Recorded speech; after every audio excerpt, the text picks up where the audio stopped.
eu gosto muito dessa matéria, eu tenho um carinho especial por essa matéria. Primeiro que ela é a base, né, de tudo, ela é a base do pensamento, do raciocínio da física, e também porque são as leis de Newton que dão origem à física. Antes de Newton, não tinha nessa ciência física. Você tinha ali astronomia, geometria, né? Você tinha muita matemática, a matemática envolvia muita coisa, mas a física mesmo, não existia. Né? Não existia esse lance de pensar em movimento dos corpos e tal. Inclusive, é uma coisa que o Newton traz para a gente, né? Deixa eu caçar aqui, eu vou deixar um link para vocês de um episódio do Cosmos, do Newton.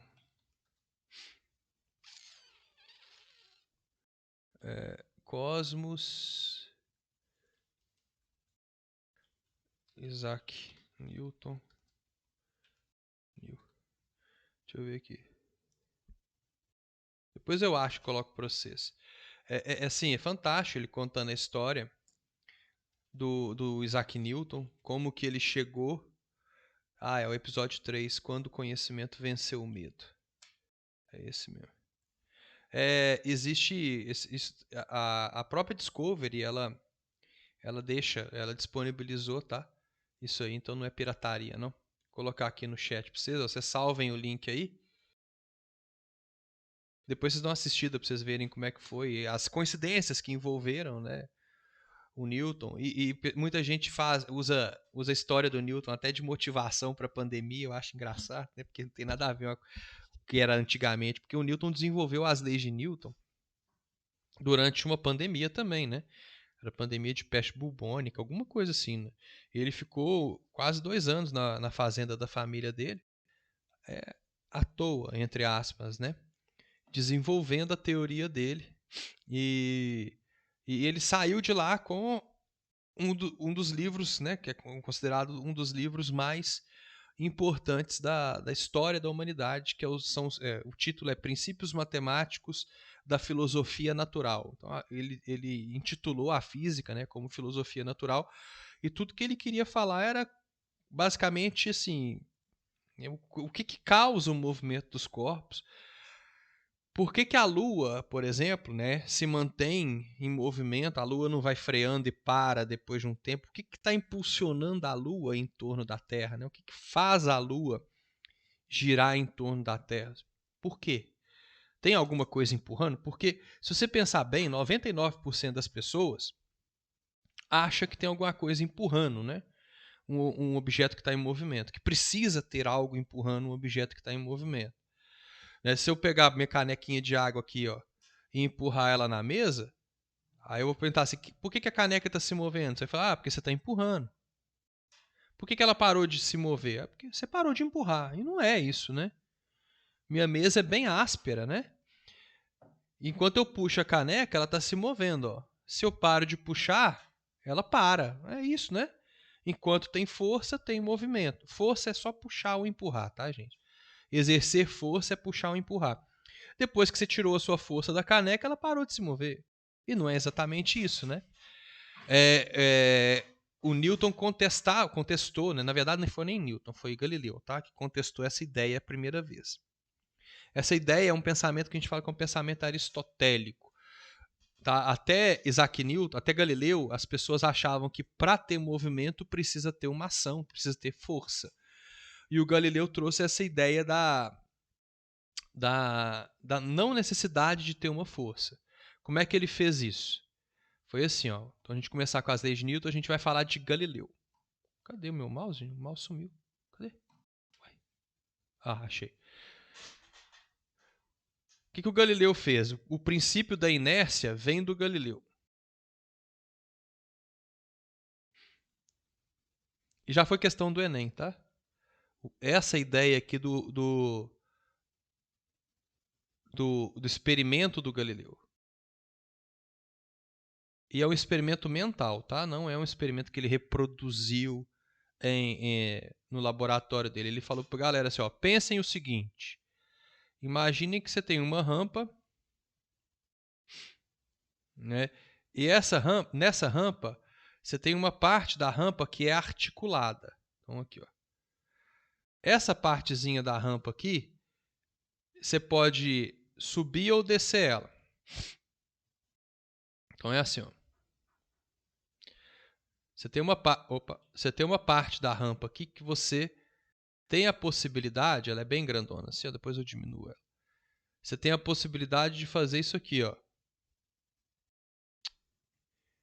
De girar ela. Você pode aumentar a inclinação dela, fazer assim, ó, deixar uma rampa mais inclinada, ou você pode diminuir a inclinação dela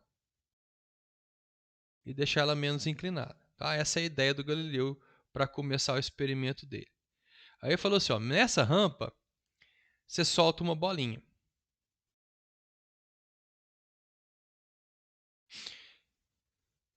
Então aqui você tem uma bolinha e você vai soltar essa bolinha do alto da rampa. Se não tiver nada impedindo essa bolinha de continuar se movendo assim, ela vai subir essa rampa até chegar numa altura, na mesma altura, né, que ela saiu. Tá? Agora imagina o seguinte. Se eu inclino essa rampa mais, ó, vou deixar ela bem inclinada. A bolinha vai subir, vai parar aqui, ó, nesse ponto aqui, ó. A bolinha vem até aqui. Né? Porque ela sempre vai no mesmo nível. Ela desce a rampa e sobe no mesmo nível. Aí olha para a rampa. Olha o tanto que ela andou. Ela andou desse ponto aqui até esse ponto aqui. Na primeira inclinação. Aí, o que ele falou? Então agora vamos fazer o seguinte. Vamos inclinar menos essa rampa aqui, ó. Deixar ela menos inclinada um pouquinho. Desse jeito aqui. Né? A bolinha ela tinha subido mais ou menos, eu esqueci de marcar aqui nessa camada. Tinha subido mais ou menos até aqui. Né? Andado desse ponto até esse ponto, mais ou menos. Agora ela vai andar um pouco mais. Ó. Por quê? Porque como ela tem que subir, ela desce e sobe no mesmo nível. Então ela vai subir até aqui. Ó. Olha só. Aí ele falou assim, então, à medida que você diminui a inclinação dessa rampa, você vai fazendo isso aqui, ó. Como a bolinha tem que subir sempre no mesmo nível, cada vez que você diminuir a inclinação da rampa, a bolinha vai caminhar mais na rampa. Ela tinha andado até aqui, andou até aqui, depois andou até aqui. Aí ele falou assim, toda vez que você diminui a inclinação da rampa, a bolinha acaba andando mais porque ela vai demorar mais para subir na mesma altura. Agora imagina o seguinte, imagina que você tivesse uma rampa sem inclinação. Tivesse uma rampa assim, ó, sem inclinação nenhuma. Onde que a bolinha iria parar? Ela não ia parar. Ela ia tentar, né, andar e subir, andar. Imagina uma inclinação assim de 0,1 graus, assim, ó, pequenininha. Ela ia andar, e até no final para tentar chegar na mesma altura. E aí ele falou assim, ora, o que faz os corpos pararem de se mover não é a falta de uma força. Na verdade, o que faz um corpo parar de se mover é a presença de uma força. Então, tipo assim, se eu não tiver uma força atuando sobre o corpo, ele não tem por que parar de se mover. Não faz sentido. Então, pensa, se eu tivesse uma mesa completamente lisa, aqui, ó, completamente lisa, e eu puxasse um tiquinho esse copo d'água aqui, ele ia continuar se movendo para sempre. Para sempre, para sempre, para sempre. Ele não ia parar de se mover nunca, né? Ele ia continuar se movendo sem parar. Esse é o princípio da inércia do Galileu. Ele falou o seguinte, porque, o que mantém a Terra em movimento em torno do Sol? Tem alguma coisa empurrando? Porque a Terra não vai parar. Então, o que mantém ela em movimento em torno do Sol? É nada. A Terra continua se movendo em torno do Sol justamente porque não existe uma força opositora. Quando você coloca um corpo em movimento, ele vai continuar em movimento, a não ser que alguma coisa pare ele. Por que os corpos no nosso dia a dia param? Porque tem atrito. Tem atrito com o ar, tem atrito com o solo, tem atrito com tudo. E o atrito é uma força, né, que tende, na maioria das vezes, tem atrito favorável também. Mas na maioria das vezes o atrito ele freia os corpos, ele tira energia dos corpos e ele diminui a velocidade dos corpos. Sem atrito, as coisas continuam se movendo continuamente em movimento retilíneo uniforme. E o Newton pegou esse princípio da inércia do Galileu, né? O princípio da inércia é o seguinte, ó. Opa, de verde não, né? Sacanagem. Na ausência de forças, ou seja, na ausência de puxões ou empurrões,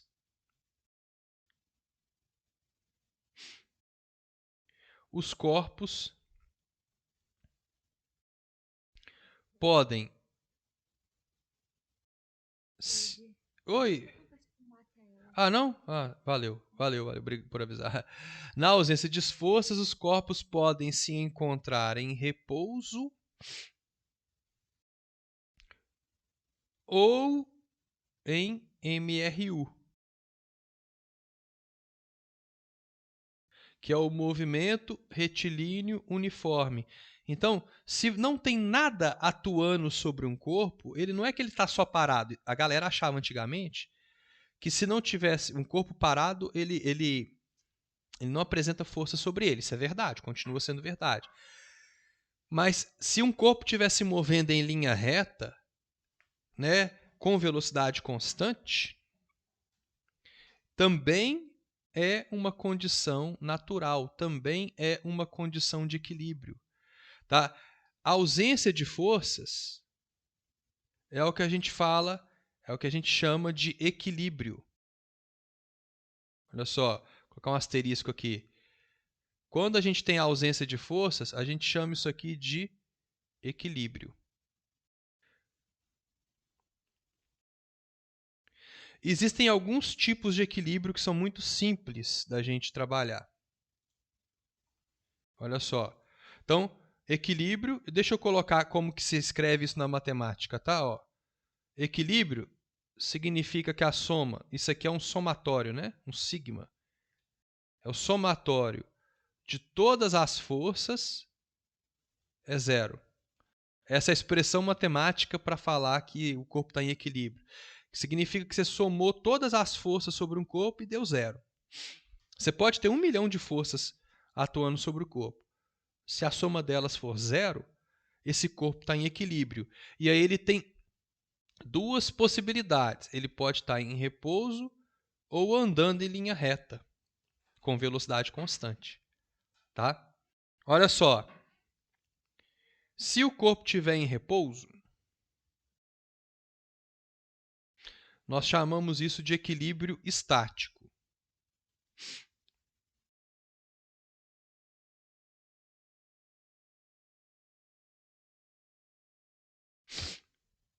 Dentro do equilíbrio estático, tem dois tipos de equilíbrio ainda. Tem um equilíbrio estático que é estável e um equilíbrio estático instável. Não sei se vocês já ouviram falar disso alguma vez na vida, mas existe, tá?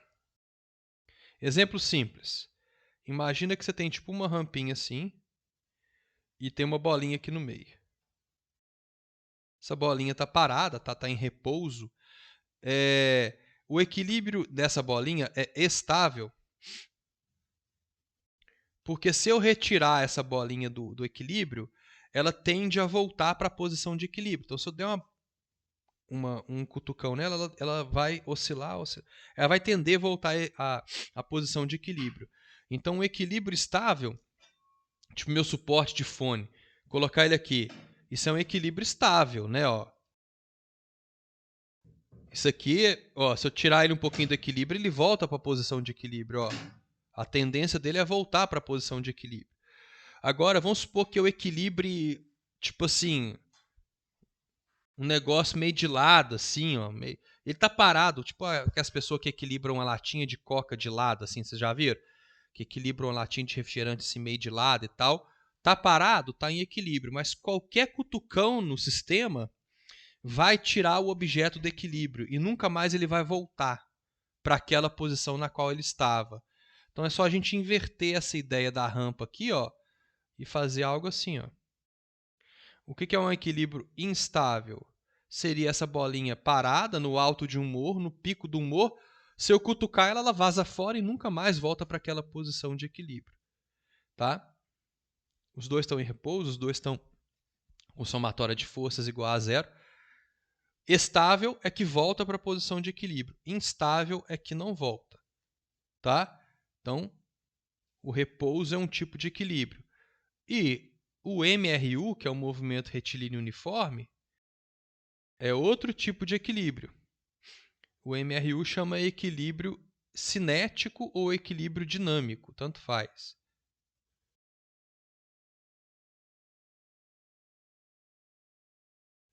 Tá? Ou dinâmico. É o equilíbrio de um corpo em movimento. Mas como assim? Está em movimento e mesmo assim está em equilíbrio? Não tem problema nenhum. Tá? O movimento, quando ele é retilíneo uniforme, também é um equilíbrio.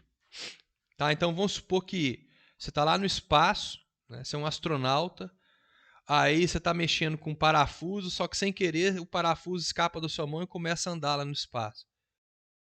E vai continuar andando para sempre naquela direção assim, ó. Vai embora. Uma hora ele vai sair do sistema solar, porque não tem nada para parar ele, não tem atrito, então ele vai continuar se movendo para sempre nessa ideia. Tá? A gente meio que decora a primeira lei de Newton, que é o princípio da inércia, né? Que ele pegou essa ideia do Galileu e aí a gente fala assim, ó, a primeira lei, então, que é a lei da inércia. Um corpo em movimento, vou até escrever aqui, porque aqui, ó, digitar é muito mais rápido, né? Os livros didáticos fazem assim, né?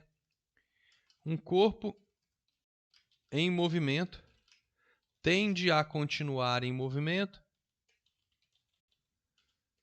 a não ser que uma força pare. Um corpo parado tende a continuar parado, a não ser que uma força o coloque em movimento. Tá certo? Tá mais ou menos certo, tá, gente? Não tá completamente certo, não. Isso aqui é o que os livros didáticos traziam antigamente. Hoje já estão consertando isso aqui. O certo é você falar assim, um corpo em movimento uniforme tende a continuar em movimento uniforme, a não ser que uma força o pare ou altere sua velocidade.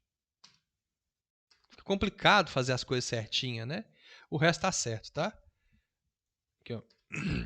Porque é o seguinte, depois nós vamos resumir isso aqui, né, para não ficar tão complicado assim. Então é a lei da inércia.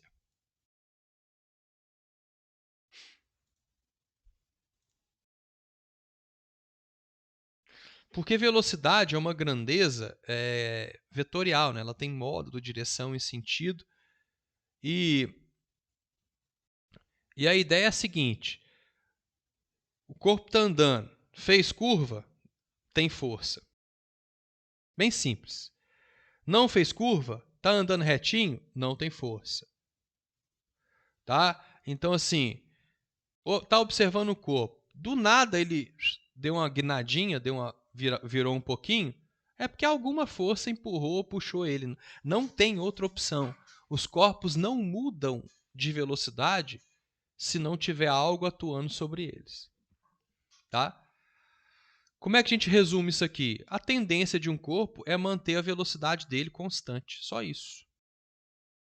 Resumo.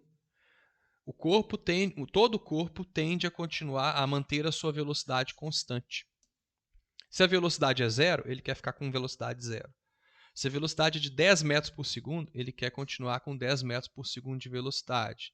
Então a gente pega essa frase toda aqui, ó, e resume em uma só. Todo corpo tende a conservar a sua velocidade.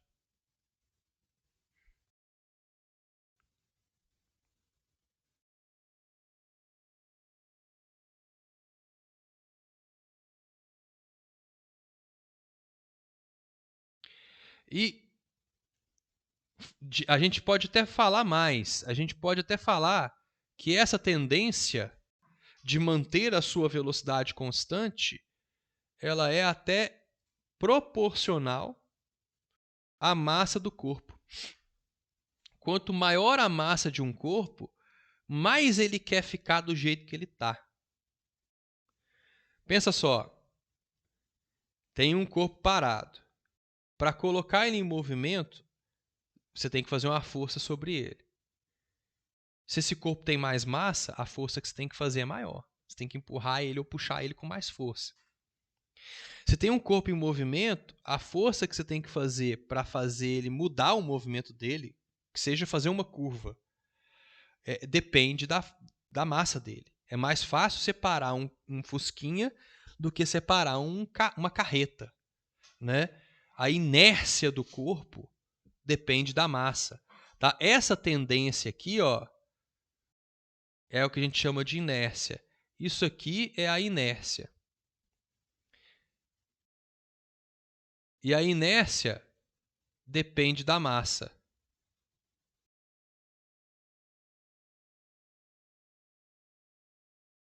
Quanto maior a inércia de um corpo, quanto maior a massa de um corpo, maior a inércia daquele corpo. Ok? Mais você vai tender a continuar o movimento em linha reta ou continuar parado do jeito que você estava. É por isso que é difícil sair da cama de manhã cedo, né? Porque você está num estado de repouso. E aí você tem que vencer a inércia daquele estado de repouso. Então a próxima vez que alguém te chamar de preguiçoso, você fala, não, não é preguiça, é inércia. Né? Eu não tô tentando vencer aqui as leis de Newton. Erro clássico da primeira lei de Newton. Quase todo mundo, uma vez ou outra, erra isso. Tem aqueles exercícios assim, né? Por que precisa usar cinto de segurança e tal? Aí o aluno já responde. Porque de acordo com a primeira lei de Newton, se o carro bater e eu não tiver de cinto de segurança, meu corpo vai ser arremessado para frente. Tá errado. Seu corpo não é arremessado para frente. Seu corpo só mantém a velocidade dele que tinha antes, né? Se o carro está a 120 km por hora, você também está a 120 km por hora. Seu corpo também está. E se o carro é freado, o seu corpo continua a 120 km por hora. Se não tiver o cinto de segurança. Talvez se as pessoas soubessem mais de física, né, elas andariam mais devagar. Até partes do seu corpo têm inércia também. Por exemplo, piloto de Fórmula 1. Eles andam em alta velocidade, né? Aí eles vão fazer uma curva. A hora que eles viram o carro para o lado, a tendência do pescoço é ficar onde ele estava. Né? Então a cabeça... Vou virar para esse lado aqui. A cabeça vai para o outro lado. Então eles têm que fazer um trabalho de reforço no pescoço violento para conseguir segurar a inércia do pescoço deles. Porque dependendo, vai fazer uma curva, o pescoço fica para o outro lado, você pode lesionar o seu pescoço. Tá? Ou você está, sei lá, andando de skate.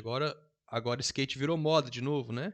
Então imagina que a pessoa, na minha época já foi moda, agora com as medalhas agora, bom demais, né? Dos meninos ter ganhado medalha, o skate virou moda de novo. Então imagina que você está andando de skate nas ruas de Divinópolis, então você está indo para lá, ó, e aí você fica distraído e tal, você não percebe que aqui tem um buraquinho assim.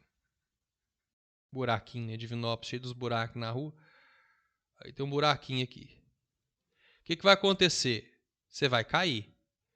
Porque a primeira rodinha do skate vai parar no buraco. E como o skate não está preso ao seu pé, o skate para. a pessoa continua se movendo. Tanto a pessoa quanto o skate tinham a mesma velocidade. No momento que o skate bate no buraco, a velocidade dele se torna zero, porque o buraco faz uma força no skate. Mas a pessoa não, a pessoa continua se movendo na mesma velocidade que ela tinha antes. Nada empurrou a pessoa para frente. Ela só continuou se movendo. Tranquilo?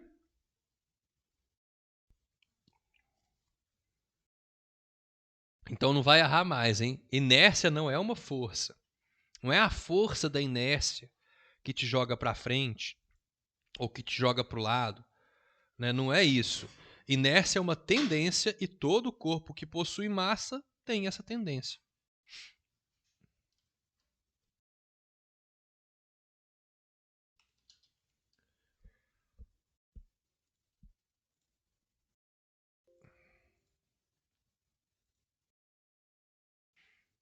Alguma dúvida? De boa? Qualquer dúvida, manda no chat aí também. Pode abrir o microfone, pode falar, tá?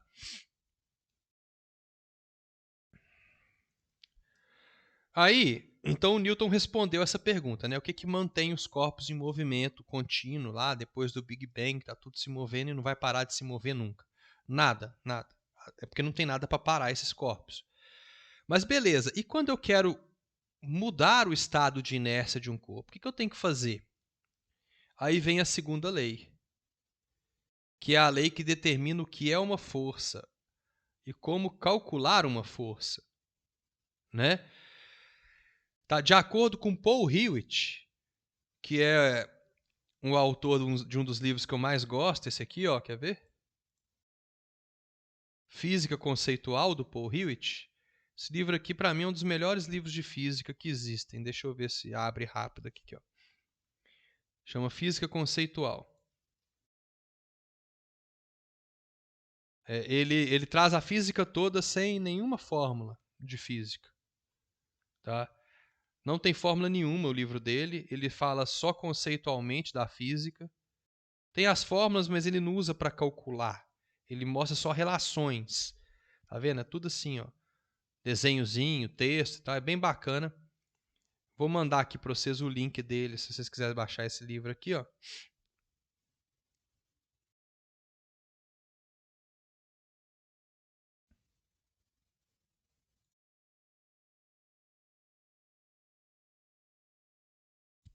Aí quem quiser baixar, baixa aí. Vou mandar no chat aqui para vocês. Quem quiser dar uma leitura, é um livro que tem uma leitura muito boa. Tá? Ele fala assim: força é puxar ou empurrar. Essa definição não é minha, é dele. Tá? Não precisa falar mais do que isso. Então, força é puxar ou empurrar.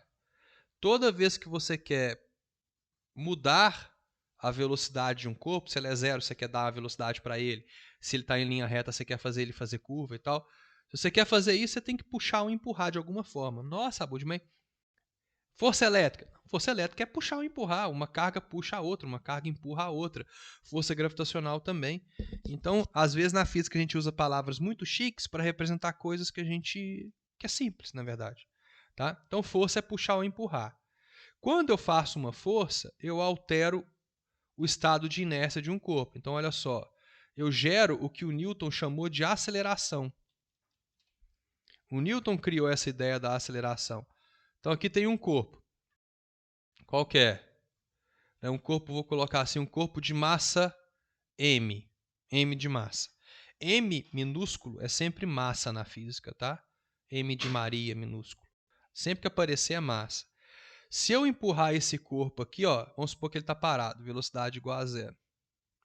É um estado de repouso. Aí eu vou, um estado de inércia também, né? Eu vou e faço uma força nele para a direita. Automaticamente, né, ele vai começar a se mover para a direita. Então, segundo Newton, você está criando nele uma aceleração. A aceleração é a grandeza que representa a mudança na velocidade que você está causando por exercer uma força. A ideia é essa. Fez uma força, você gera uma mudança na velocidade. E ele chamou, para não falar mudança de velocidade o tempo todo, ele chamou isso de aceleração. Então, esse negocinho aqui que a gente chama de aceleração é uma abreviação para alteração na velocidade. Para você causar uma alteração na velocidade de um corpo, você tem que puxar ou empurrar esse corpo. Tá? Então, fez força, gerou alteração na velocidade, que você vai chamar de aceleração. Ou seja, a força que você faz num corpo é igual, isso aí é a definição dele, tá? É igual a massa daquele corpo vezes a aceleração que você gerou. E aí ele coloca uma setinha em cima do A e do F, simplesmente para falar assim, ó, a aceleração que você provoca é sempre na mesma direção e no sentido da força que você fez. Se você puxar um corpo para cima, a aceleração é para cima. O corpo pode estar descendo, mas você fez a força para cima, a aceleração vai ser para cima, você está freando aquele corpo.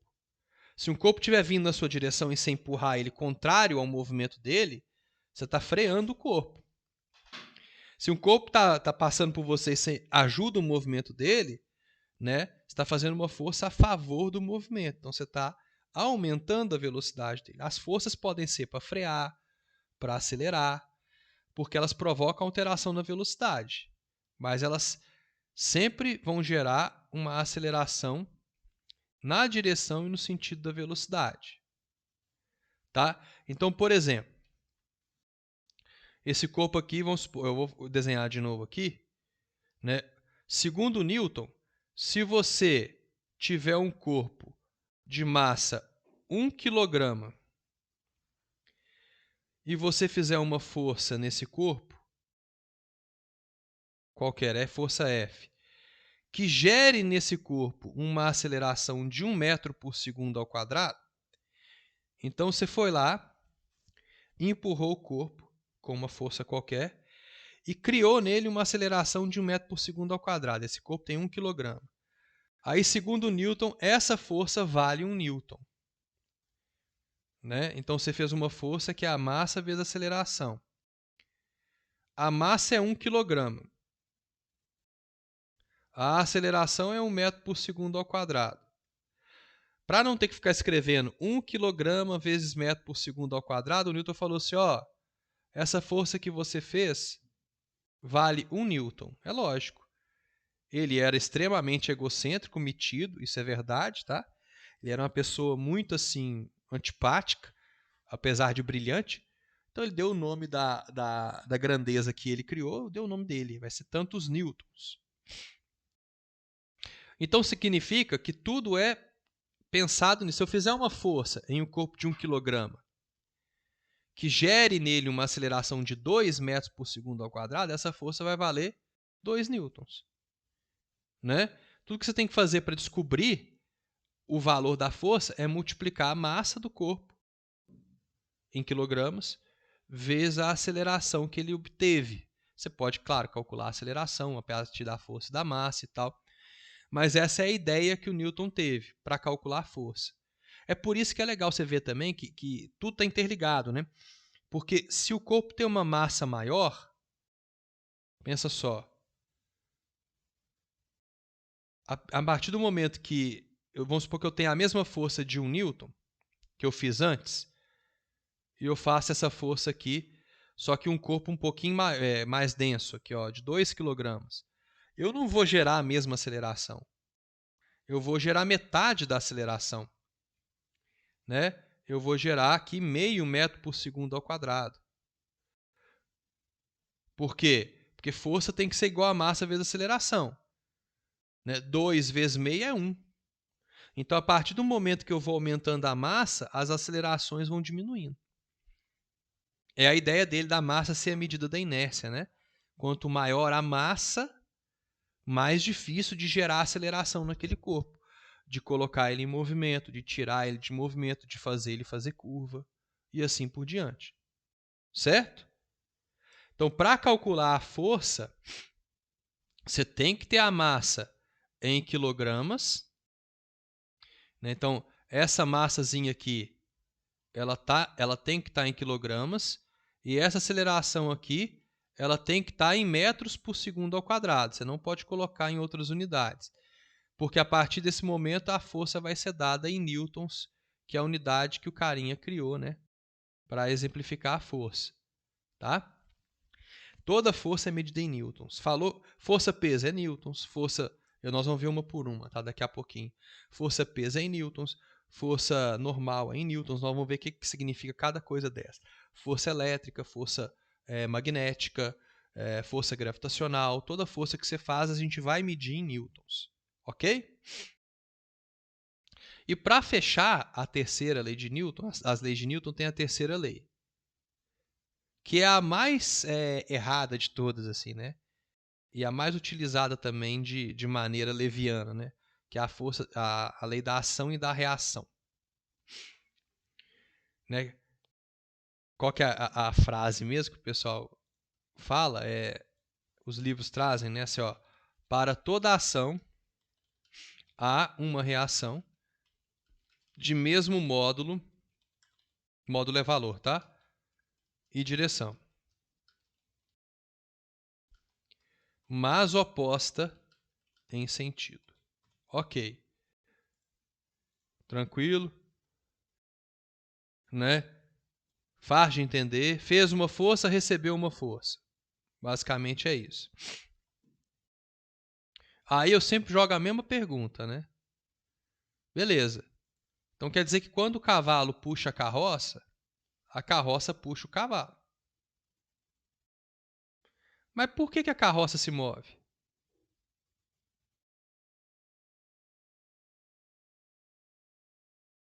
Porque para toda ação tem uma reação. Se a carroça puxa o cavalo puxa a carroça, como que a carroça sai do lugar? E o cavalo também sai do lugar? Que não é tão simples assim, né?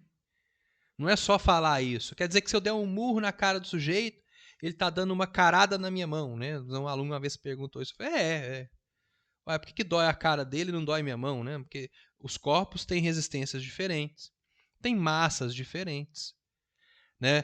Porque, por exemplo, se eu soltar aqui a minha canetinha aqui, ó, ela cai, a terra atrai ela para baixo. Em resposta, a caneta atrai a terra para cima também, com a mesma força, segundo a terceira lei de Newton. Por que a caneta que cai não é a terra que sobe? Porque falar só isso aqui não explica toda a terceira lei. Primeira coisa, alguém tem que começar a fazer a força. Alguém tem que ser o agente, né? Então alguém vai agir. Esse agente vai fazer uma força em um determinado corpo. Então essa força vai atuar em um determinado corpo. Tipo assim, igual aqui, eu empurrando o bloco. Então aí você faz uma força em um determinado corpo, né? Esse corpo que recebeu a força, ele vai devolver uma reação naquele agente. Então presta atenção. A força que o agente fez está atuando em um determinado corpo. A reação que esse corpo devolveu está atuando em outro corpo, naquele que começou a brincadeira. Então, eu não sei desenhar cavalo e carroça, a gente vai desenhar um bloquinho aqui e uma pessoa empurrando esse bloco, né? Pensa que você quer tirar um móvel do lugar, um caixotinho aqui, e aí você vai fazer uma força nesse caixote. Então você vai empurrar esse caixote aqui, finge que você está fazendo crossfit. Os caras empurram o caixote lá no chão do crossfit. Aí eles vão pegar a mãozinha aqui e tal, empurra o caixote para cá, ó. Faz uma força no caixote para a direita. Em resposta, o caixote faz uma força na pessoa para a esquerda. Colocar menos F para significar que é o contrário de F. Agora, olha só. Por que o caixote sai do lugar? Primeiro porque se eu olhar pro caixote, tem uma força atuando sobre ele só. Uma força sobre um corpo gera uma aceleração. Ele sai do lugar. Essa aqui é a minha ação. Eu comecei a brincadeira, gerei uma ação no caixote. O caixote devolveu uma reação em mim. São corpos diferentes. Um par de ação e reação, ele nunca está presente em um mesmo corpo. Já é uma coisa para você saber. As forças no desenho abaixo, tem problema que fala assim, as forças no desenho abaixo constituem um par de ação e reação. Primeira coisa que você vai olhar é, tá no mesmo corpo? Se tiver, não é ação e reação. Tá? Ação e reação só atuam em corpos diferentes. Nunca vão estar em um mesmo corpo. Tipo assim, não dá para você se empurrar ou se puxar. Você não sai do lugar. Isso não existe. Tá? Primeira coisa. Então, por que a carroça sai do lugar? Porque a força que o cavalo faz está na carroça. Então a carroça anda. A força que a carroça faz no cavalo está no cavalo. A tendência seria o cavalo ir para trás. Mas como tem atrito com as patas do cavalo e o chão, ele não sai do lugar. Mas por que a carroça sai do lugar? Porque ela está em cima de uma roda, né? E aí a roda gira e ela sai do lugar. Tá? Agora pensa só. Imagina que você está numa superfície num lago congelado. Assim. Você está num lago congelado. Aí tem um caixote na sua frente e uma corda amarrada no caixote. Imagina, sei lá. Se você puxar o caixote em sua direção, o caixote vai vir na sua direção e você vai ir na direção do caixote. Porque como a superfície não tem atrito, não tem como você ficar parado.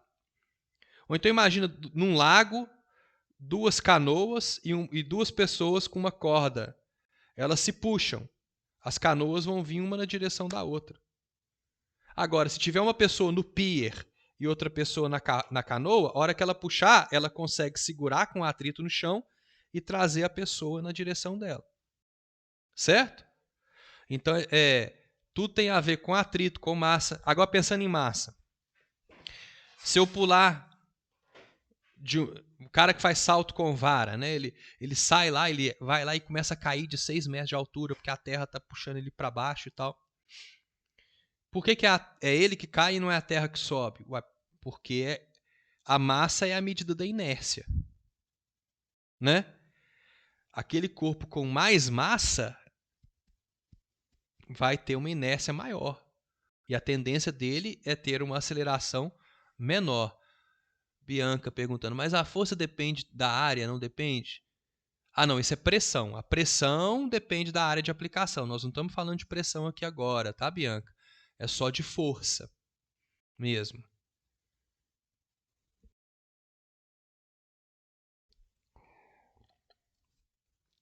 Imagina outra situação aqui, ó, quer ver?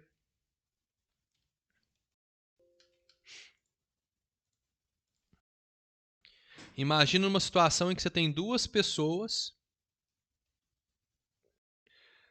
em cima de skates aqui, ó.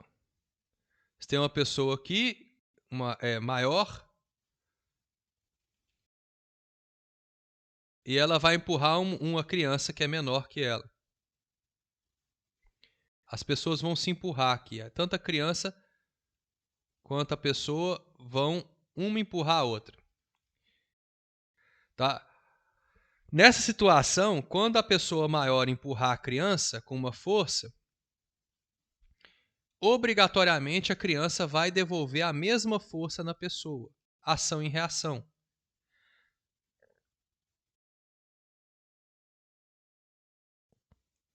O par de ação e reação sempre tem a mesma força. Se você bater contra a parede, fazendo uma força, a parede devolve a mesma força no você. Só que o que vai acontecer nessa situação? A aceleração gerada na criança vai ser muito maior do que a aceleração gerada no adulto. Chamar de A' aqui. Ó. Por quê? Porque quando essa força atuar no adulto, vai estar atuando num corpo de massa M. Vou colocar M maiúsculo, que é uma massa grande. Quando a massa é grande, a aceleração é pequena. Quando a força atuar nessa criança, vai estar atuando num corpo de massa pequena, M minúsculo, Mzinho. Isso gera uma aceleração grande. Ok? Vou passar aqui, antes da gente fazer o nosso primeiro intervalo aqui, ó, um videozinho para vocês que eu gosto. Esse vídeo é da Netflix, tá? Então eu vou agora... eu não sei se eu consigo, deixa eu ver se eu vou conseguir aqui entrar... eu instalei um programinha novo aqui para compartilhar o meu áudio. Vou ver se...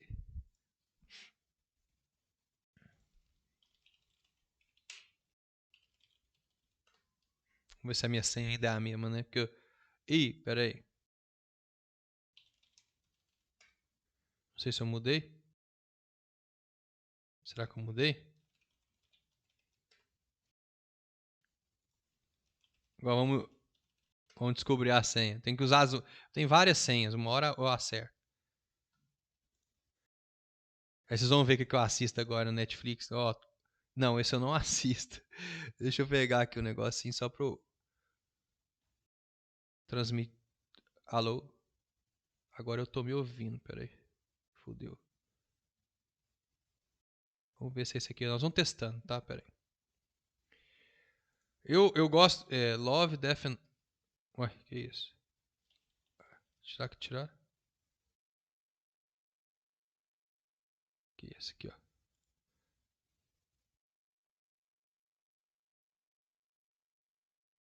Volume 1.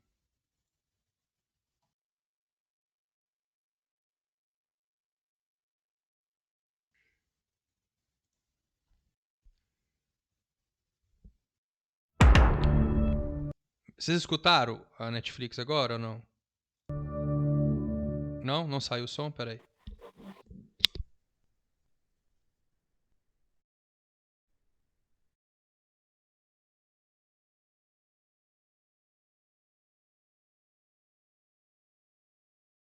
Sim ou não?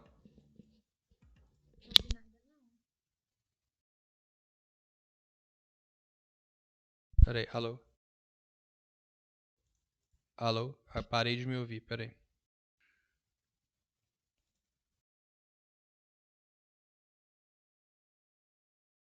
Ouviram?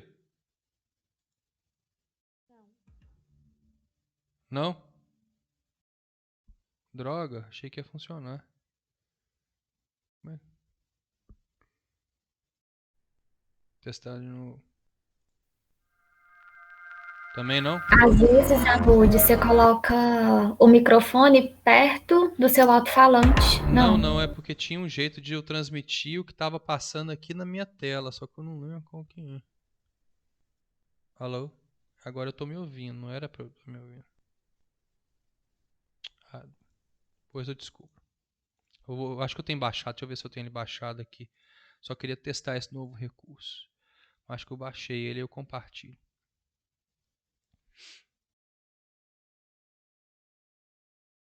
Tem. Deixa eu jogar ele aqui.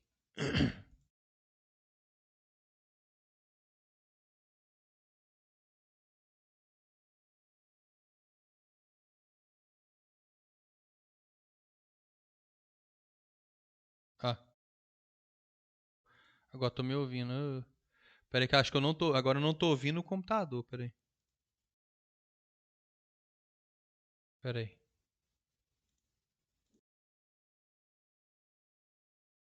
Peraí.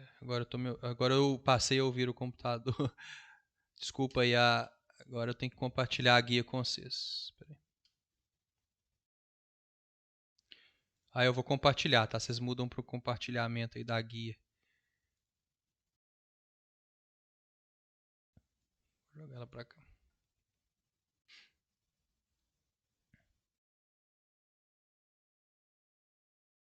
Agora vocês vão ouvir. Sim, né? Agora deu certo. Beleza.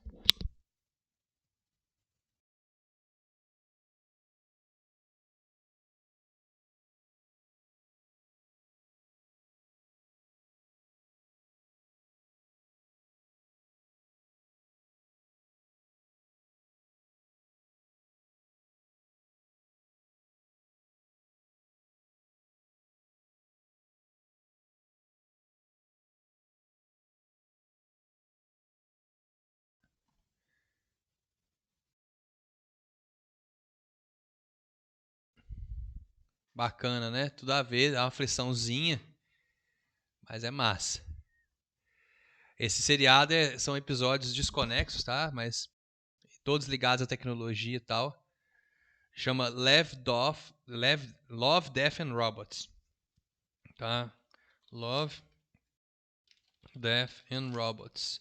É muito bom, tem 2 temporadas já. Cada episódio conta uma historinha diferente. Tem uns bons, tem uns ruins, tem uns muito bons.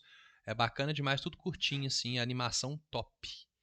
Então, galera, na volta a gente vai falar de cada força separadamente, tá? Ó, Yasmin apareceu de repente, depois saiu. E vamos dar um intervalozinho agora de uns 10 minutos, tá? Então, ali 10 para as 8 a gente volta para falar de cada força e fechar a nossa aula de hoje, tá bom? Pode ficar aí que eu assinei o Google Meet, não precisa sair não, tá? E agora minha chamada é indefinida, pode ficar aí tranquilamente e a gente volta.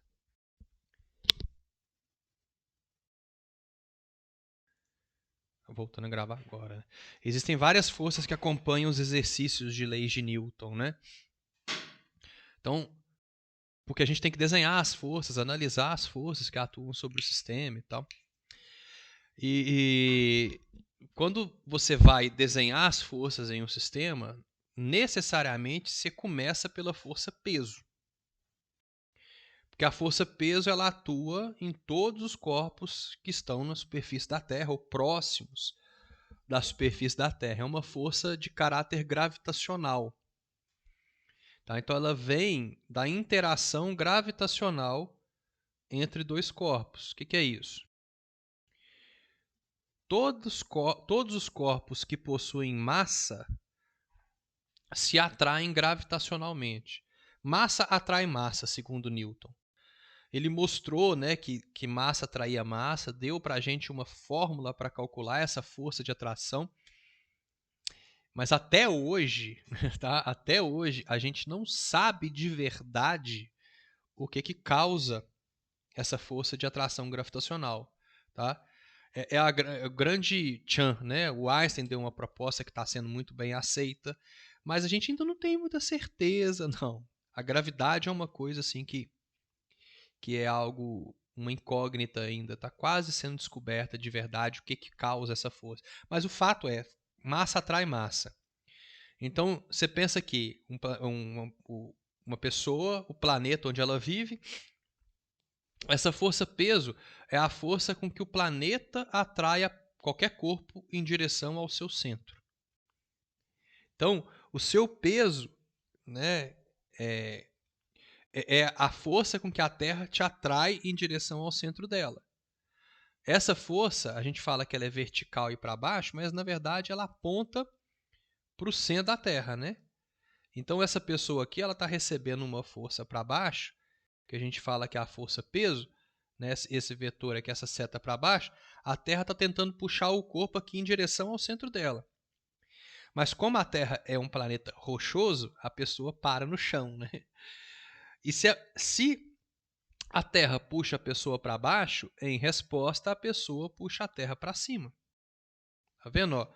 Então aqui vai aparecer uma reação ao peso que está lá no centro da Terra. Tá? A Terra puxa a pessoa para baixo, em resposta a pessoa puxa a Terra para cima. Vamos supor que tem outra pessoa aqui, ó. Nessa parte da Terra. A Terra vai puxar a pessoa em direção ao centro dela, com uma força-peso. Em resposta, a pessoa vai puxar a Terra para cima em direção a ela, né? Então aqui tem um peso que eu vou desenhar em rosa e a reação do peso rosa está aqui, em direção à pessoa. Por que é a pessoa que cai, né, que vai, e não a Terra que sobe? Por causa das massas, né? A massa da Terra é infinitamente maior do que a massa da pessoa. Então aqui, ó, essa pessoa que está aqui embaixo, né, que está no Japão, lá, né, debaixo na época que eu lia a revistinha em quadrinho, na turma da Mônica, né? Aí os caras cavavam assim, chegava na China e tava de cabeça no Japão, tava de cabeça para baixo, né? Eu ficava pensando, por que o povo não cai, né? Tá de cabeça para baixo, tem que cair. É porque não existe embaixo e em cima no espaço, né? A ideia é que a Terra está puxando essa pessoa em direção ao centro dela e a pessoa puxa a Terra em direção a ela, né? Mas a ideia de embaixo e em cima é só uma orientação de acordo para onde que a força-peso está atuando. Então essa pessoa aqui, embora esteja aqui nessa região de baixo do meu desenho, está sendo atraída em direção ao centro da mesma forma que as outras e está provocando uma reação aqui. Então a força-peso é a força com a qual um astro atrai os corpos em direção ao seu centro. Astro pode ser planeta, satélite, estrela, tudo que está no céu, né? Tá? Então, isso aqui é a força-peso. E essa força-peso depende simplesmente de duas coisas: da massa do corpo que está sendo atraído e do campo gravitacional que esse planeta gera. Tá? Se eu quero calcular a força-peso, eu faço assim, ó. Peso é a massa daquele corpo, ou seja, a massa dessa pessoa, a massa dessa pessoa, é a massa de cada corpo, vezes a gravidade. Tá? Então aqui, ó, a gente coloca uma setinha em cima do P e em cima do G para mostrar que o P aponta sempre na direção do campo gravitacional. Todo campo gravitacional atrai as coisas em direção ao centro. Por isso que, por exemplo, Júpiter, que é um planeta gasoso, que não tem chão, ele se mantém coeso, porque todos os gases que compõem Júpiter estão sendo atraídos em direção ao centro do planeta. Por que Júpiter, então, não é uma bolinha pequenininha de gás? Porque, ao mesmo tempo, ele gira e essa rotação joga o gás para fora. Então, existe um equilíbrio entre a gravidade e a rotação de Júpiter e mantém ele daquele tamanho, tá? Essa gravidade aqui, né, que a gente chama de campo gravitacional, é uma grandeza que depende também, se te perguntar, de dois fatores. Se você quiser calcular o G de um planeta, cada planeta tem o seu G, você vai usar uma constante gravitacional, que é tabelado, é 6,6 vezes 10 a menos 11. Tá? Você sempre vai usar a mesma constante. Vezes a massa do planeta, então, massa do planeta, dividido pelo raio desse planeta ao quadrado. Por isso eu coloquei o Rzinho aqui de raio do planeta. Então, por exemplo, quero calcular o campo gravitacional da Terra. Aí eu vou lá e faço, ó, 6,67 vezes 10 a menos 11, que é o Gzinho, o G constante gravitacional, multiplico pela massa da Terra, que é 6 vezes 10 elevado a 24, e divido pelo raio da Terra ao quadrado. O raio da Terra é 6,4 vezes 10 a 6 metros. Aí eu elevo isso aqui ao quadrado. Tá? Quando você fizer essa conta, olha só. Vou fazer aqui com vocês. 6,67 vezes 6 dá 40. Tá? 40,02 é 40. Então, em cima é 10 a 13. Né? Ok? E embaixo é 6,4 vezes 6,4, 40,96. 10 a 6 ao quadrado é 10 a 12. Olha que impressionante, ó. 40 dividido por 40,96 dá 0,9756. Eu usei arredondamento aqui, tá? 10 a 13 dividido por 10 a 12 é 10. Então, a gravidade da Terra é aproximadamente, arredondando, né, 9,8 metros por segundo ao quadrado. Você faz essa conta com qualquer planeta e você vai achar a gravidade do planeta. E Newton desenvolveu essa equação, tá? Foi Newton que calculou isso aí. Por exemplo, a gravidade da Lua não é 9,8 metros por segundo ao quadrado. É 1,6 metros por segundo ao quadrado. A gravidade de Marte é 3,3. Cada planeta tem a sua gravidade, porque depende da relação da massa do planeta e do raio do planeta. o raio equatorial do planeta. Se eu tiver um planeta com muita massa e um raio muito pequeno, eu tenho uma gravidade muito grande. E aí eu posso ter isso aqui, ó. O que é um buraco negro? Que toda vez que eu falo de astronomia, os alunos me perguntam, né? O que é um buraco negro? Buraco negro é uma coisa que suga tudo no universo? Não. Buraco negro é uma estrutura, igual essa aqui, né? É o final da vida de uma estrela, tá? De uma estrela com muita massa. E isso aqui, ó, essa bolinha preta, que é o buraco negro, ela tem uma massa tão grande e um raio tão pequeno que isso gera uma gravidade imensa, gigante, quase infinita. E nem a luz consegue escapar dali. Tá? Ainda existe matéria lá dentro, ainda é alguma coisa, mas é um objeto que gera uma gravidade tão grande que suga até a luz. Tá? Não é que ele vai sugando tudo em volta dele e vai aumentando para sempre. Tá? Não é isso. É um objeto que possui uma gravidade muito forte, que a luz que ele produz não sai dele. Isso é um buraco negro. Tá? É só um objeto que tem um campo gravitacional muito maior, infinitamente maior que esse que a gente vive, por exemplo. O que acontece quando eu aumento a gravidade? Eu aumento o peso do corpo. Se eu diminuir a gravidade, eu diminuo o peso do corpo. Tá? Massa é uma coisa, peso é outra. Massa é uma constante sua, né, que depende da quantidade de matéria que seu corpo tem e tal. E gravidade depende de onde você está. Mesmo na Terra, seu peso varia. O seu peso no litoral é um, o seu peso no alto da serra é outro. Porque a gravidade é menor no alto de um morro. Ligeiramente menor, tá? Mas seu peso vai variar. Então, olha só, massa é constante.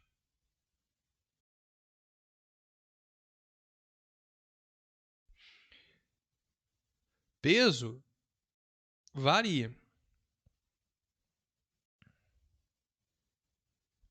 Com a gravidade. Então, seu peso é menor no alto do Monte Everest. Tá? Mas a sua massa é a mesma. Ok? Coisinha simples, que já foi questão do Enem.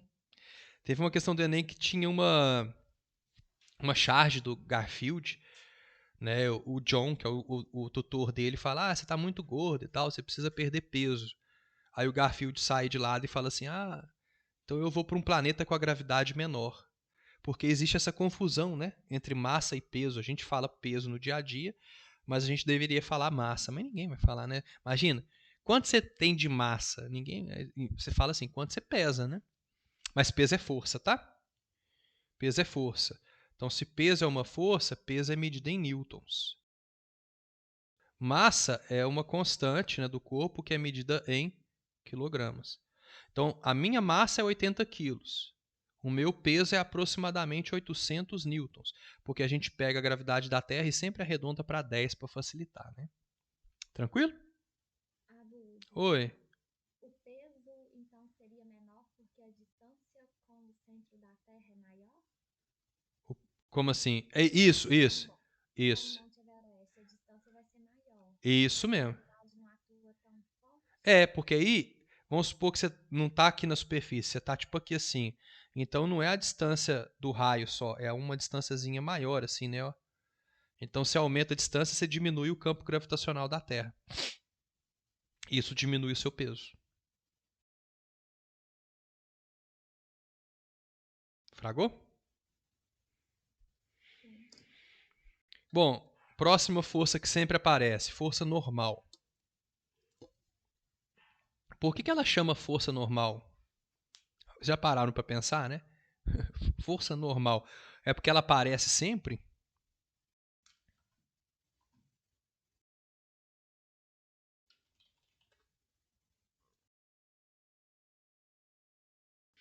Vocês já viram a expressão da reta normal, não já? É o mesmo significado. Você vai trabalhando em ótica, você tem que traçar uma reta normal e tal. Essa palavra normal, na geometria, né, ela significa perpendicular. Então, quando a gente fala força normal, a gente está falando uma força perpendicular, que não tem muito significado. Aquele autor que eu falei para vocês, o Paul Hewitt, do livro que eu mandei para vocês, ele fala que essa força normal ela tinha que ser renomeada, rebatizada, deveria chamar força de apoio. Porque toda vez que você apoia em uma superfície, ela aparece. Ela só aparece se você tiver apoiado em uma superfície. Tá? Então, a força normal é uma reação de uma superfície ao apoio que se faz nela.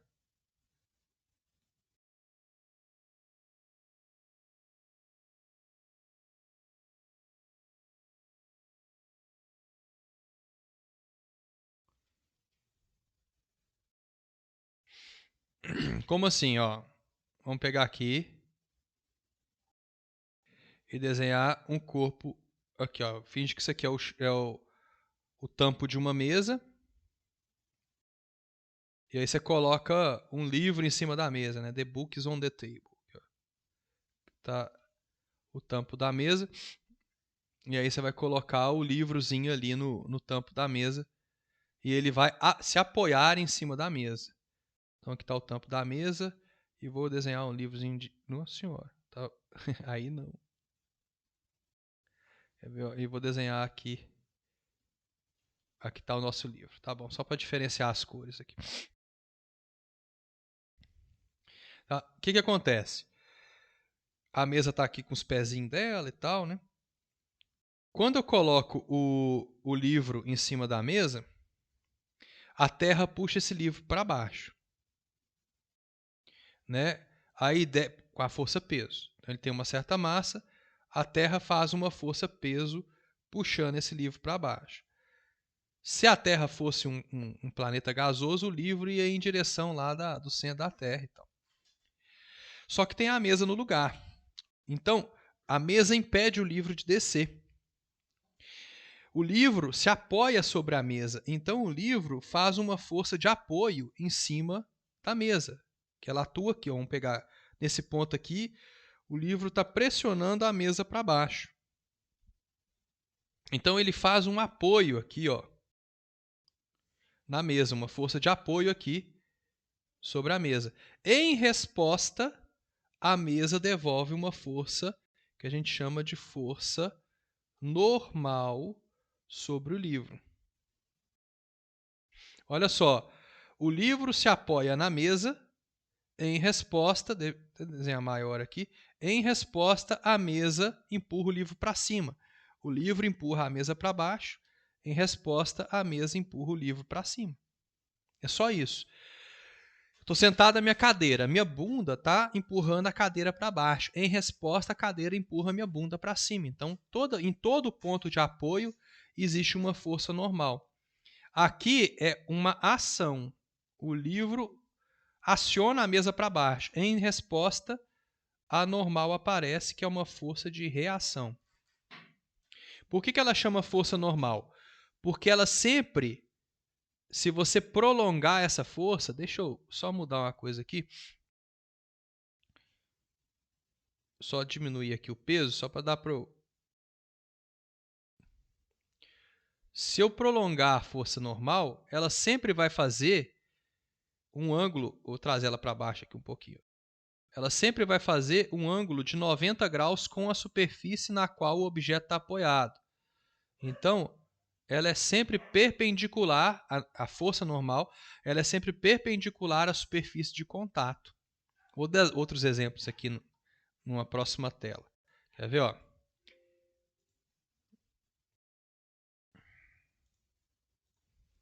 Aqui, ó. Sempre eu tenho uma força normal para cada ponto de apoio. Tá? Então, imagina que tem uma pessoa aqui no chão. Né? Aí a Terra puxa essa pessoa para baixo. Faz uma força-peso. Então, vou desenhar a força-peso aqui sobre essa pessoa. A Terra está puxando essa pessoa para baixo, exercendo a força-peso na pessoa. A pessoa tem dois pontos de apoio. Olha só. um ponto de apoio na superfície, outro ponto de apoio na superfície. Então, ela pressiona a superfície para baixo 2 vezes, uma com cada pé. Em resposta, a superfície joga esses pés dela para cima, exercendo uma força de apoio, a força normal, né?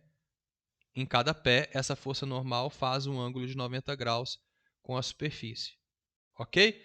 Se a pessoa tivesse apoiado de 4, ela teria 4 forças de apoio, 4 normais. Então, eu tenho uma força normal para cada apoio. Sempre. Tá? Se eu tiver, por exemplo, assim, ó, vamos supor que aqui está o chão, aqui está a parede, tem uma pessoa que está encostada assim na parede. Ó, ela botou a mãozinha aqui na parede, está esperando alguém, encostou na parede assim. Ó, tá? Então, olha só. Ela está apoiada na parede e no chão. 2 pontos de apoio. Obrigatoriamente, eu tenho que ter 2 forças normais. O pé da pessoa empurra o chão para baixo. Olha só. O pé da pessoa empurra o chão para baixo. Em resposta, o chão empurra o pé da pessoa para cima. Aqui eu tenho a minha primeira normal, chamada de N1. A mão da pessoa empurra a parede para dentro aqui, ó. Que ela está apoiada empurrando a parede para cá, para a direita. Em resposta, a parede devolve uma segunda força normal na mão da pessoa para fora aqui, ó, chamar de normal 2. Olha que legal. A força normal sempre é perpendicular à superfície de contato e aponta para fora da superfície, saindo da superfície, tá? Então, sempre uma força de apoio para cada superfície e aqui a gente tem a normal perpendicular à superfície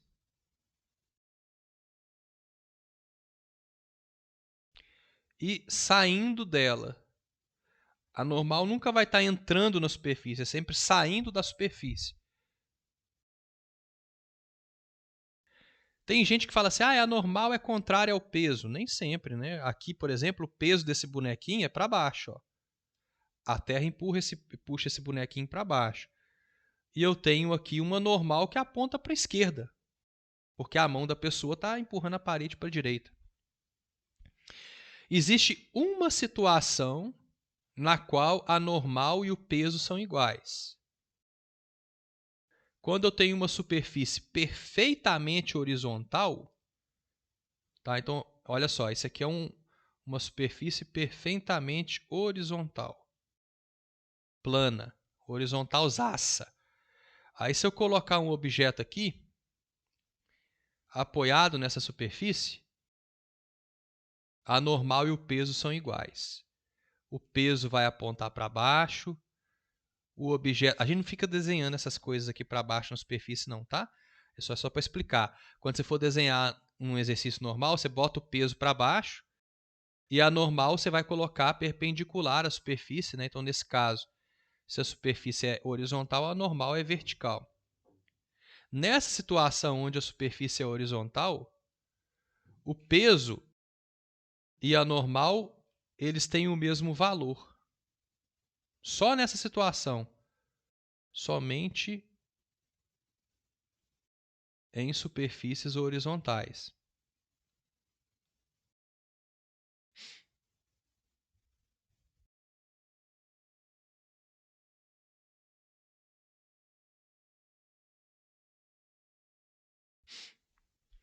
Tá, e se não for horizontal? Aí tem fórmula. Mas é uma fórmula que não é tão... Imagina que você tem aqui o famoso plano inclinado, né? Aí você coloca um bloquinho aqui nesse plano inclinado.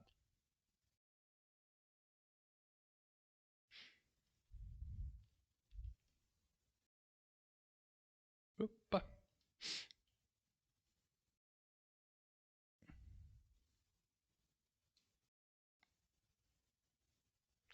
Vamos colocar esse bloquinho aqui. apoiado no plano inclinado. E vamos perguntar assim, né? Qual que é a força normal que atua sobre ele? Ó, o peso é sempre, você vai pegar o peso e colocar vertical e para baixo. Porque o centro da Terra está sempre abaixo de nós, né? Já que a gente vive na superfície da Terra e a Terra não é plana, né? A Terra é esférica, né? Se você está numa superfície de uma esfera, o centro é sempre abaixo de você. Então aqui está a força peso. A força normal, ela tem que estar num ângulo, numa superfície, ao longo de uma reta perpendicular a essa superfície. Então eu vou traçar aqui um eixo. Ó. Vamos traçar aqui um eixo. Esse eixo é um eixo que é perpendicular. Só uma reta perpendicular aqui para você ter uma noção. Ó. A normal tem que estar ao longo dessa reta. Senão não é força normal, não é perpendicular. Aí, então eu posso colocar normal aqui. Ó. Ela está ao longo dessa reta. Ela faz um ângulo de 90 graus com a superfície. Só que ela ficou grande demais aqui. Porque quando a superfície tem uma inclinação, a normal é menor do que o peso. Ficou torta. Não, tá ruim demais, peraí. Tá bom. Aqui, ó. A força normal está aqui. Nessa situação, ela vai ser uma fração do peso que depende desse ângulo aqui. Ó. Quanto mais eu vou inclinando essa superfície, vamos chamar esse ângulo de ângulo θ. É uma letra que eu gosto para falar de ângulo, a letra grega, né? Se esse θ for 30, tem um valor de força normal. Se esse θ for 60, é menor. À medida que você vai aumentando o ângulo, a normal vai diminuindo. Então, em superfícies inclinadas, a normal você calcula pegando o peso e multiplicando pelo cosseno do ângulo θ. Então, por exemplo, imagina que o peso seja de 800 newtons. E esse ângulo aqui seja de 60 graus. Porque esse 30 tem raiz, né? Quanto que vai ser a força normal? Aí você vai lá e faz assim, ó, a normal é igual ao peso, que é 800, vezes o cosseno do ângulo de 60 graus. Aí tem que saber seno e cosseno de cor, tá? Mas aí você decora uma tabelinha de seno e cosseno só dos ângulos notáveis. Então a normal vai ser, eu vou colocar aqui para vocês, 800 vezes meio, que é o cosseno de 60. Então a normal vai valer 400 newtons. Então aqui, ó, essa normal não vai valer 800. Ela vai ter um valor de 400 newtons. Se o ângulo fosse 30, ela tinha outro valor, porque o cosseno de 30 é outro, né? Vou pegar aqui uma tabelinha e colar aqui, para vocês terem isso colocados aí, quer ver? Seno, cosseno e tangente. Pronto. Esses ângulos aqui vocês têm que saber de cor. Né? Seno do 30 é meio, seno de 45 é raiz de 2 sobre 2 e tal. Isso aí nenhum vestibular, nenhum Enem, nada vai te falar. E se os ângulos notáveis a gente tem que decorar. Seno e cosseno.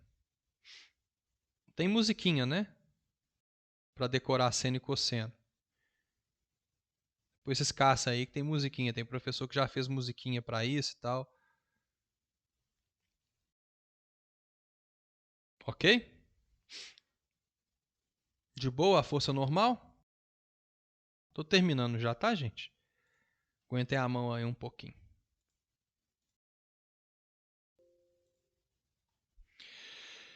A última coisa que a gente vai ver hoje é a tal força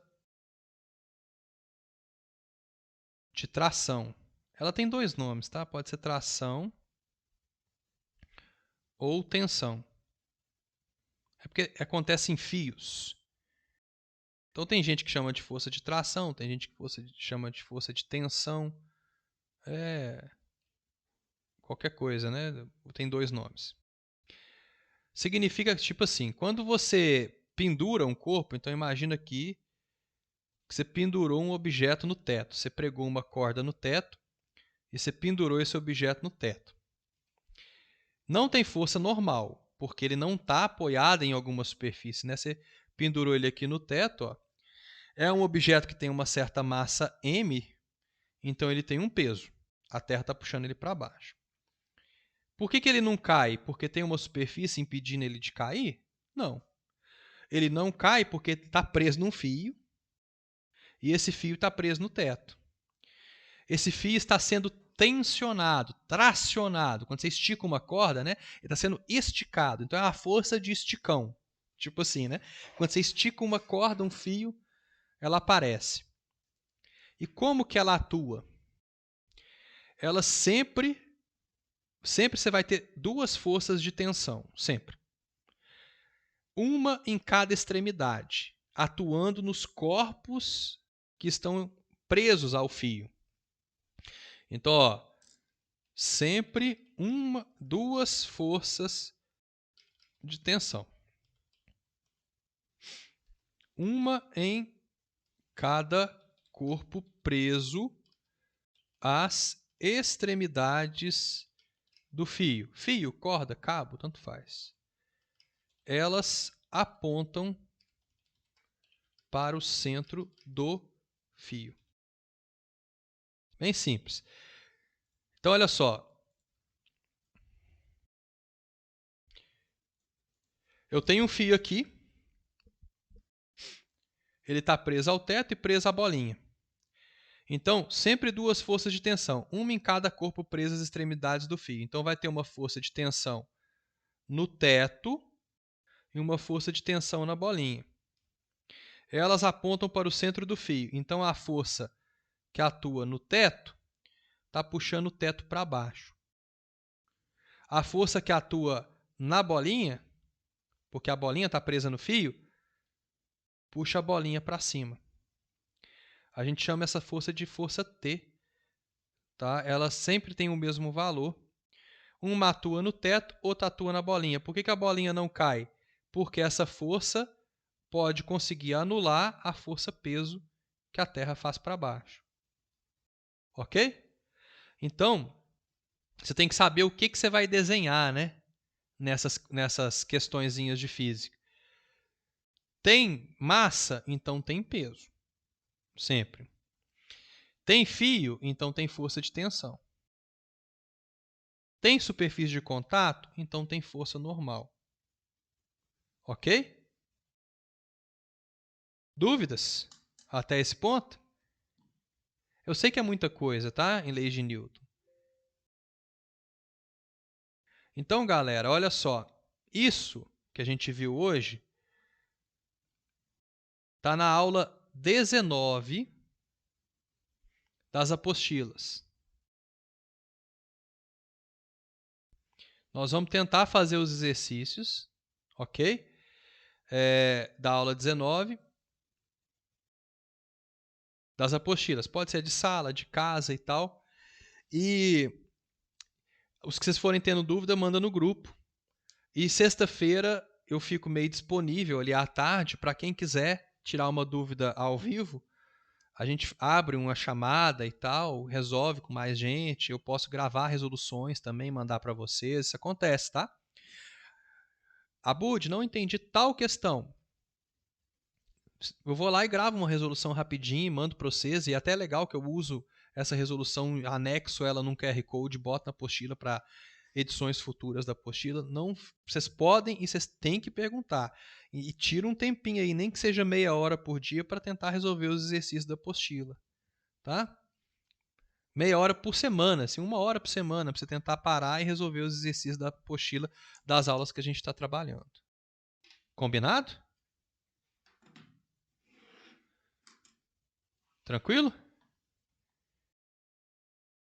Ficou alguma dúvida para trás? Alguma coisa que não ficou claro, que eu expliquei, faltou alguma coisa que vocês não entenderam? Então, de boa. Tem só uma curiosidade. Pode perguntar, Guilherme. A luz ela exerce força, certo? Como assim? Tipo, se eu estiver no escuro Aham. Não, não. Aí. Ligar uma lanterna. Eu vou sair, eu vou ser empurrado pra trás. Não, não. Luz não. O que existe são ventos solares, mas aí é a ejeção de partícula do Sol. Luz mesmo não exerce força, porque ela não tem massa. Né? Luz não tem massa, luz é uma onda. Então não exerce força, não. Você pode pegar a lanterna e jogar ela pra frente, aí você vai pra trás. Aí dá certo. Beleza? Então, um beijo pra vocês aí, gente. Um abraço, até mais. Até a próxima aula. Tchauzinho, viu? Falou!